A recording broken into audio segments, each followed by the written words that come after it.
In this lesson, we will create our second half of our Kandinsky project. In part one of our Kandinsky Circles project, we focused on our three primary colors, yellow, blue, and red. However, in part two of this project, we will be using the three secondary colors, green, purple, and orange, as our theme for our part two of our Kandinsky Circles project. Alrighty, my friends, we are getting started on part two of our Kandinsky project. The materials are going to be the same, just in the secondary colors. You're going to need your messy mat, scissors, glue stick, your little packets of secondary paper, and your long white rectangle. I'm starting by creating my stoplight. I want all of my squares to fill up my white rectangular piece of paper, and then I'm going to glue them down. I am always gluing on my messy mat or my art mat. If you look closely, you can actually see all the glue marks on my blue messy mat. That's okay. That's what it's meant for. It's keeping the tables clean.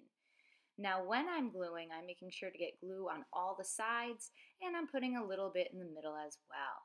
When I push down my secondary color squares, I'm making sure that they touch each other. They're nice and close. We don't want white spaces, and I'm giving them a nice push so they are flat. Part one is done.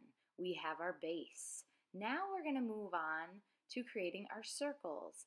I'm going to start by cutting my largest set of shapes first. I'm going around the outside of my square while I cut to create a nice circle. If you're noticing that you have a little bit of a hard edge, you can give it a trim. I'm continuing to cut around that edge. Now this video is sped up, so you might be cutting a bit slower. Please take your time and try your very best. Since we've done this project once already with the three primary colors, this should be easy peasy for our secondary colors. Once you're done cutting your circles, you're going to figure out where you want them to go. Do you want them to blend in like they're camouflaged, or do you want them to stand out? I chose to have them stand out. When I glue my circles, I'm putting them on my messy mat or my art mat. I'm putting glue on the outside and a little bit through the middle, and I'm pushing them down flat. You want to check and make sure everything's nice and flat for this project. All right, we are all done. Now we're moving on to our medium-sized circles. We just finished our largest. We're going to use the same technique that we use for our biggest circles to make our medium-sized circles fit on top of our biggest circles. I'm already putting them down in the place I think they might want to go. So I am just checking. I'm giving some of my pieces a little trim if they need to be smaller. So if you're noticing some of your circles look a little big, you might want to give them a trim. I'm thinking right now to see where I want them to go.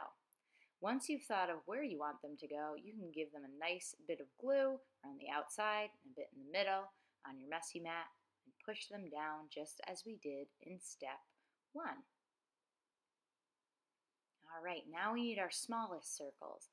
Now another piece of advice for this project is, when we think back to Kandinsky's circle painting, his circles aren't perfect. Your circles might be a little ovally, they might be a little bit of square-like with rounded edges, maybe even some are kind of like a triangle with round edges.